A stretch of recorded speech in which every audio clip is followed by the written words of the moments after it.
Hi everyone, welcome to this one-shot review of AP Calculus BC. And in this video, we will be focusing on Unit 7 Differential Equations. Also, here we will be covering the key ideas of this unit and providing a clear overview of every subtopic in it. And for the areas that involve problem solving, I will be guiding you with step-by-step techniques. So whether you are here for quick revision or you need a solid review, this will be helpful to you to understand and feel confident with Unit 7. So let's get started. First is modeling situations with differential equations, right? In algebra, we have come across modeling situation with linear equation, quadratic equation, some algebraic equations, right? Here with differential equation, it will have the derivatives as a variable. So that's the thing. And we have to focus on two main things. So linear growth and exponential growth. So linear growth, we know linear growth means y equal to mx plus b. But how it will look in differential equation form? This is how it will look. dp by dt equal to a constant k. K is called proportional constant. And for exponential growth, it's dy by dx equal to k and y. So we are talking about rate of change when we are talking about derivatives. So the rate of change will be one quantity over the other. So here population is changing with respect to time. Here quantity y is changing with respect to x, right? So rate of change of quantity is proportional to the size of the other quantity. And that's what the K will decide. And let's get deeper into this. Here you have an example and it's simple. 7.1, you just want to understand how to model it. Rate of change of volume over a time is proportional to reciprocal of cube of volume. So rate of change of volume, what is changing? Volume is changing, dV, by over what? The time. So dV over dt and proportional. So the proportional relationships, something look like this. Proportional to cube of volume. When you remove this into equal sign, we can solve it better, right? So this will be turned into equal and we have to give a proportional constant. And one more thing we have to note here, reciprocal of cube of volume. So you have to do something like this, not this. So 1 by v cube, and this is what it is done. And sometimes they won't give you reciprocal. Instead, they will say is inversely proportional. So when you got this term inversely proportional, that means it's a reciprocal of the second quantity, right? So if I say reciprocal with a directly proportional symbol like general proportional, or if I mean inversely proportional, no matter what term I'm using, both conveys the same stuff. And population growth exponential model. So we are modeling, this is an exponential model. The rate of change of population is proportional to the current population. Current population number, let it be P, and rate of change over time, it's dP over dt. This is proportionality constant. And rate of change can be either increasing or decreasing.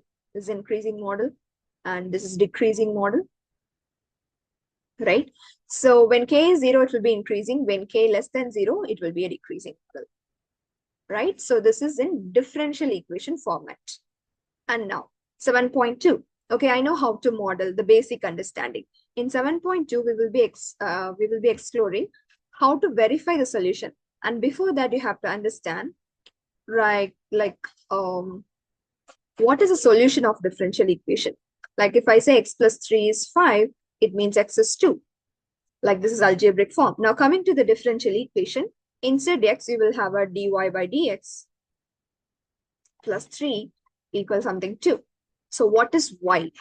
So here differential equation, the function will be your answer, right? So when you're finding solution, you're finding function which satisfies these differential equation, and it should be continuous on the open interval containing initial condition. We will see all these stuff, but simply differential equation and its solution will be a function. And actually there is two kind of solution, which is general and particular. When I mean general, it is like family of function. You have infinite possibilities. And particular solution, this initial condition, they will give a condition and one particular solution will satisfy that. That is called particular solution. And verifying it's so simple. You will have to substitute the function. Like you need to find the derivatives of the given function, which could be the solution. and then plug in into the differential equation. So find derivatives, plug in. If it's satisfied, yes. If not satisfied, it's not a solution. Let's have a quick example here. So here are following differential equation and 3 options have been given, right? And we have options. So is 1 is the only answer, or 2 is the only answer, or 3, both 1 and 2, and both 2 and 3. So let's see how to solve. It's simple. So I have taken the given differential equation in first option. So from this, what are all the things? You have y, you can plug in, but you need y dash and y double dash. It's a basic differentiation, and we have did that here, right? And then you plug in and solve. I take left side of the given differential equation, I plug in and solve, but I didn't reach my right side. My right side is 0, so which means it's not a solution. So first is no. Then second one, we do the same thing. I find given y dash, y double dash, plug in and simplify. Yes, I got my right side. You start with LHS, you end up with RHS. So this is a perfect solution for this. And coming to third option, again, y dash, y double dash, then you have to plug in and simplify. So we got LHS and RHS. Start with LHS, end up with RHS. So it is also a solution. So we will go with 2 and 3. Hope it might be clear. And moving forward. That's simple verifying solution. Now slope field.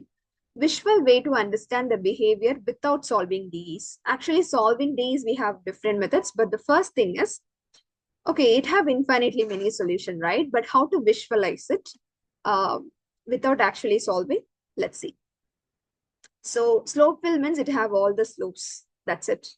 Or like, you just want to know how to draw the specific slope. So m is equal to 0, it's a horizontal line segment. And m is equal to 1, it's something like this. M is equal to 2, it becomes more steeper.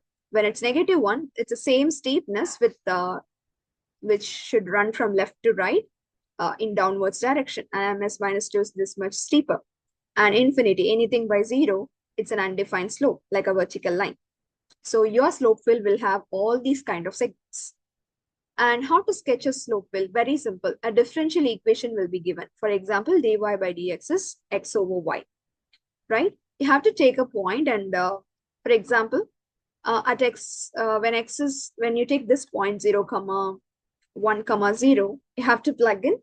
So this will give 1 by 0, which is undefined. No, it's 0 by 1, right? Yeah, 1 over 0, which is undefined. Undefined means you have to draw a slope like this. 2 by 0, yes, it will be like this. So you have to plug in. Anyways, on x-axis, all y will be 0. Anything by 0, it's going to be undefined. And for this, x will be 0, so all will be horizontal. And what about this point? If you draw, again plug in 1 by 1, the slope is 1. So you have to draw something like this. This represents 1. If you got a -1, for example, here, x is positive and y is -1, you will get something like this. So, in such a way, I have to do for all the range they have given, I have to construct it. So choose the points, compute the slope, and it's just plugging in your points in the differential equation and draw the appropriate line segments. That's all about slope field. And I want to show you how we can visualize the slope field concept over here. So here we go.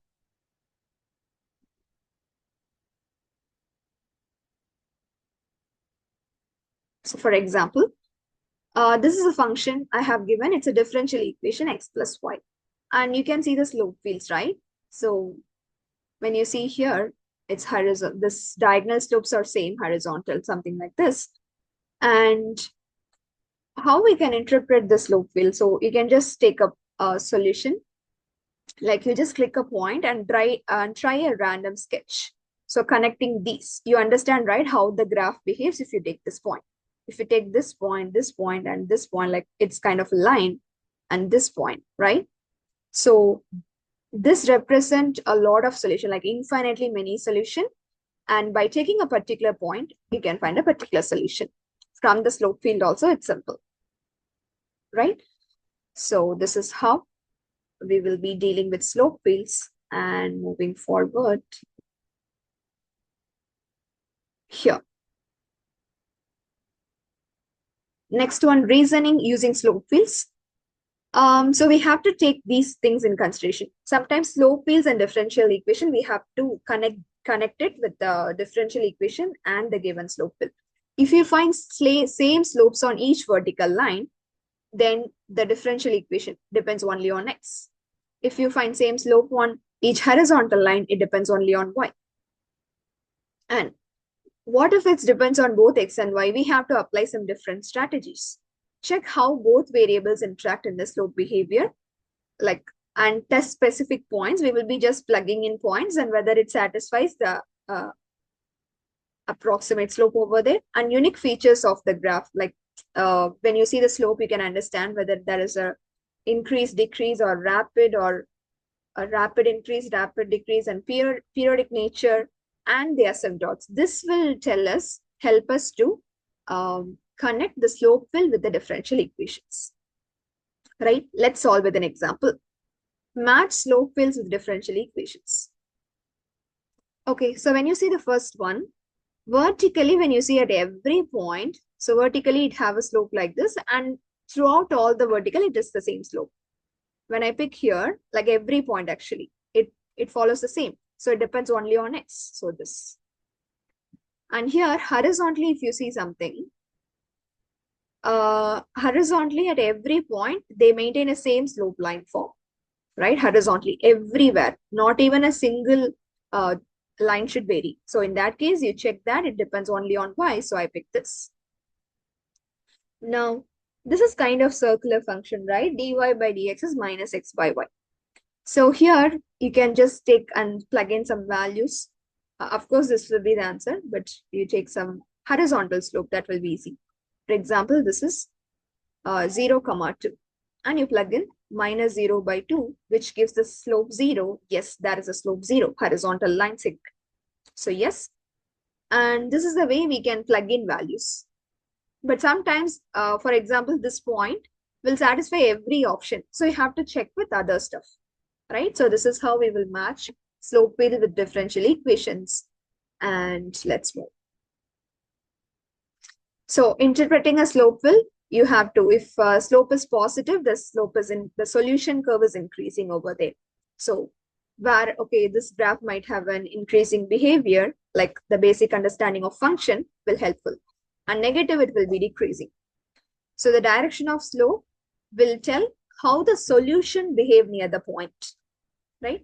And horizontal lines will say the steady states, like, and vertical will say about the asymptotes, right? And we are moving forward.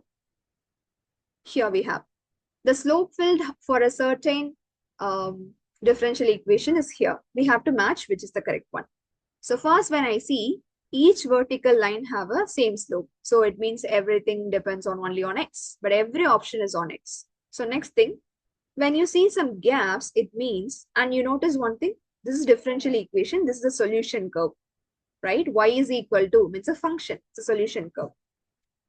So when I see there is a blank, which means the graph is not active over there. So x is equal to minus 2 is a vertical asymptote. So for sure, this is not a vertical asymptote. Here, 2 and minus 2, both are vertical asymptote. But in my graph, in my slope field, I can interpret that at minus 2 only we have a vertical asymptote. So either this or this. So we filter out the option by checking the behavior of the slope field. And moving forward, now B or D. So when I see tan x, okay, tan x have a lot of, so at odd pi by 2, it will be undefined. So it is undefined at x is equal to minus 2. Also, it is not defined when x is pi by 2. Pi by 2 is something, a value between like 1 and like 2 and 3. No. Pi by 2 is like 3.14 by 2, which is something between 1 and 2. So do you feel any, like, do we find anything kind of this? Because asymptote should be there, right? So, but we didn't find any. In that case, I can remove this. So this is the only option. Otherwise, oh, I didn't approach it that way. You can plug in points, right? But that will take some time. But behavior of the graphical thing will make the quick decisions and we can save time. right? Next is Euler's method. It's a busy topic. So you have to understand two formulas, step size and to find the new y. So step size is nothing but xn minus x1 by number of steps, and new y equal old y plus dy by dx at the point we are working into step size. Or you can, if you didn't okay with this, you can like y equal to y1 plus y dash into del x, the short, the another form, but exactly they means the same thing. Let me clarify you with this example. So f of x be a solution to the differential equation and it has an initial condition. So one solution. What is the approximation for f of 1.3 obtained using Euler's method using 3 steps of equivalence starting at 1? Okay, first, whenever you see Euler's method, fetch the initial condition and what we need to find. Initial condition is f of 1 is 0. That input is your x1 and that output is your y1, right? This is what we are going to call as old y. Okay. Then to find f of 1.3, that is your xn, the last x we will be dealing with in this particular problem. And that will have an output, right? That is our answer. We are looking for that. This is our answer. Now, after fetching these details out of the problem, you can go for step size. Step size is this del x, xn minus x1 by number of steps. Xn is 1.3 and initial is 1.1 and divide by 3 steps. It is what they have given. So 0.3 by 3, which is 0.1. So we got a del x. Now we have to construct a table. So first you make x and y, then for y dash, then new y. That's simple it is. So I'm just naming the column A, B, C and how to work out for this last column, right? And first you fill out the x value. We have to start with 1 and your step size is 0.1. So add 0.1 and 1, 1.1, 1.2, 1.3. Okay, you might think, okay, 4 steps are there. No, actually 3 steps. We will be finding the answer at this step. Then y is initial value we know. The initial condition was given, right? F of 1 is 0, that one. Then next to y values and all, then after filling all the x, you will fill the first y. Then you have to solve y dash. Y dash is nothing but the differential equation they have given. This is what they have given and you have to plug in the respective x and y. So you plug in, you got a 2. Now for new y, I hope you remember old y, this one, plus new y times, that is dy by dx at that point, times step size. So it is just b plus c column times del x. And you've evaluated it 0.2. Now, this new y will be the y column second number, the next to y, right? And repeat the same. Plug in 1.1 and 0.2, you will get a 2 and find a new y by the same technique. B column plus c times del x.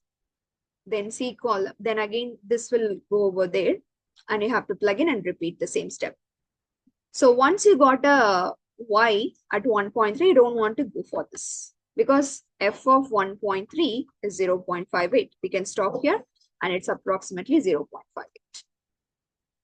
This is how the thing will work. And if it's a calculator, it's very simple. You don't want to do the calculation every time. You just fill the first column and define the function and you can do it such a easy way. And yes, we will be creating a new video for that. So you can follow Let's Unbound. And moving over 7.6, general solution using separation of variables. Okay, we call something general solution, right? It has like a family of functions. How to solve this without Euler's method? So if differential equation is of this form, dy by dx equal to a function of x times function of y. They are separable differential equations, like it's very basic. And you just need a basic integrating techniques. So dy by dx is xy squared. These are, right? Here you didn't see x, that's fine. Right? You can treat it as x power 0. And these are some examples. It should be x times f of x times f of y. And let's see how to solve it. First write in separable form and then you separate it, y on one side, x on other side. So I make sure you are taking the y to the left and x to the right so that the dx and dy should be in the numerator part. They should not go to the denominator. and integrate on both the end. When you integrate this, you will get some function of y and some function of x plus, this is important, integrating constant, right? So that's simple. Here we have an example. dy by dx is sine x y square. They already given an easy form. Actually, I took an easy question for you. So first, dy by dx, the y square we are taking over there, it will go denominator. Dy is still there. And dx we are shifting here, it's sine x into dx. Then integrate. And integrating simple techniques, we can write 1 by y square is y power minus 2 dy and sine x dx as it is. Then apply the integration rule. And you will get a constant on left side, also on right side, right? And then we got simplifying this 1 by y, and you see one thing, I combine the constant as a plus c, just a plus c. Then if you multiply minus 1, you just multiply throughout.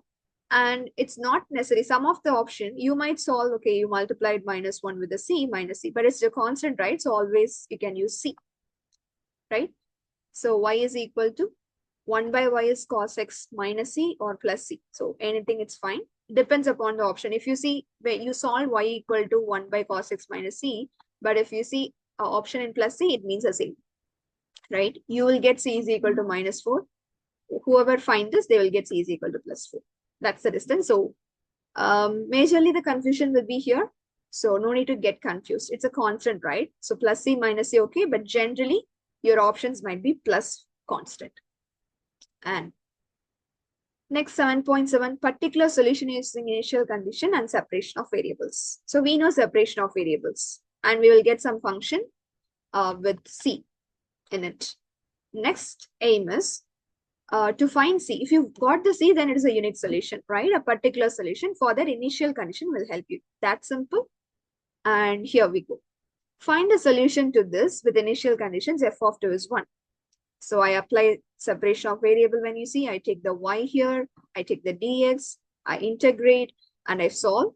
I got something like this. And when you see y is equal to plus or minus root 2x square plus c, don't forget it. Now, initial condition f of 2 is 1. So I'm going to take the plus c equation because you give an input 2 and you got a positive output. And this is always positive, as we know. So negative branch will not work. So I pick this, right? So and you plug in and you solve for c. 1 is equal to square root of 8 plus c. And 8 plus c should be 1. And c will be 1 minus 8 minus 7. So yeah, reasoning out, sometimes two answers will be there, especially the square function, and we have to pick one out of it, right? And that's simple. It's the same, but we are finding constant. That's the simple thing. And 7.8, exponential models using differential equations. We already have a kind of glimpse of it. Let's understand it deeper. Exponential model, generally the function will look something like this. A is a number, like actually it's a factor, growth factor or a decay factor. This will decide it's a growth, like increasing function or decreasing function. And B is a base and it's a t, right? So A is an initial value, right? And B is a growth or decay factor. Now exponential decay will look something like this, the basic function form, but we need the differential form, right? So how to find it? Take your basic exponential equation, differentiate on both the end. dy by dt, a constant, keep as it is. When you differentiate this, copy it and ln of the base, right? That is the exponential rule. And when you see this, a b power t is again ln, so y. So dy by dt is y times ln b. And ln b is nothing but a number. So you can give it as a k. So dy by dt is k into y. This is how it was from the general function model to differential model, right? So dy by dt means rate of change of quantity over time t is proportional to the size of the quantity, right? What initial size, the rate will depend on that. And k greater than 0, it's growth. K less than 0, it's a decay. Now, simple problem. Bacteria in certain culture increase at a rate proportional to the number present. If the number of bacteria doubles in 5 hours, in how many hours will the number of bacteria triple? Okay. So first, growth rate is proportional to the present number. Okay, let the number be n, and growth rate means dn by dt over the time, right? And equal to proportionality constant, present number is taken as t. So taken as n, and I made a differential equation. Now, number of bacteria doubles in 5 hours. The modeled function, that function we need to model is differential.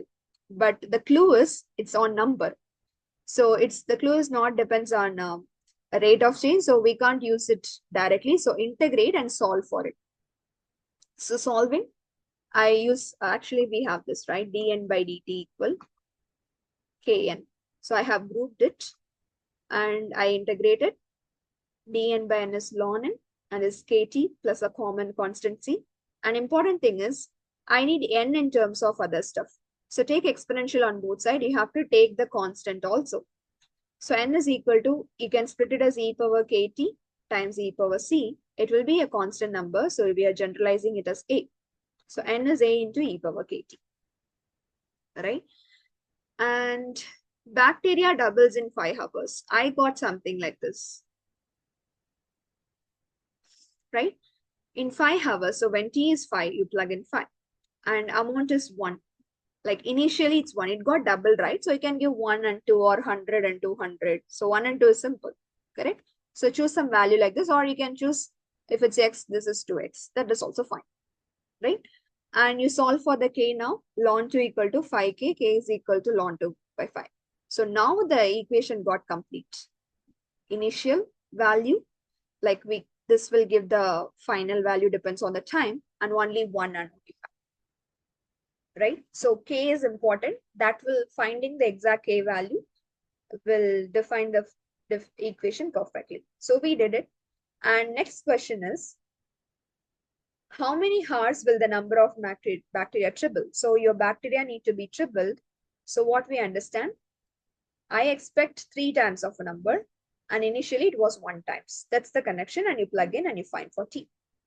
And yeah, here we might have a tricky options.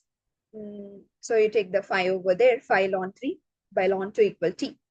And so if a ln b, you can write it as ln b power a. So we have applied it and we got it. Right?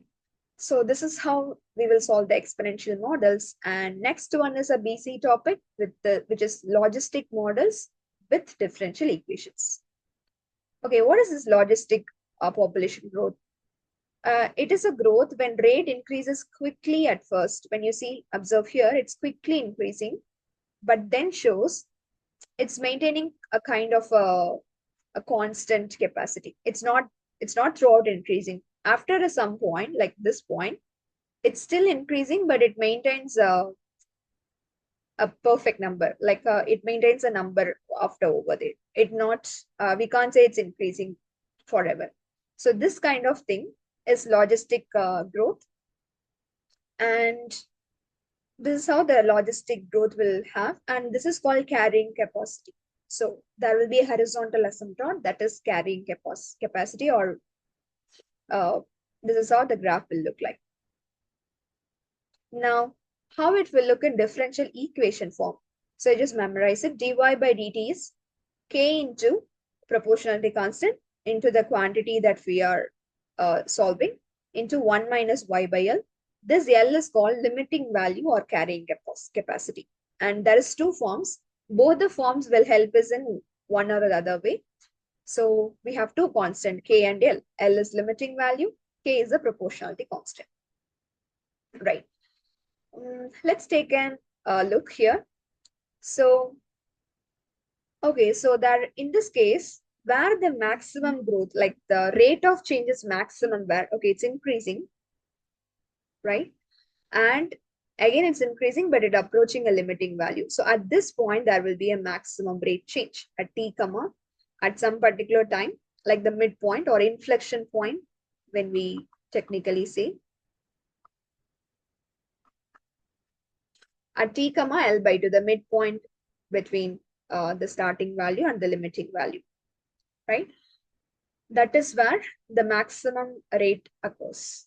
So in this logistic growth, as an exam point of view question, maximum value of logistic function is the limiting value. But where the maximum rate occurs when y double dash equals 0 and changes from positive to negative.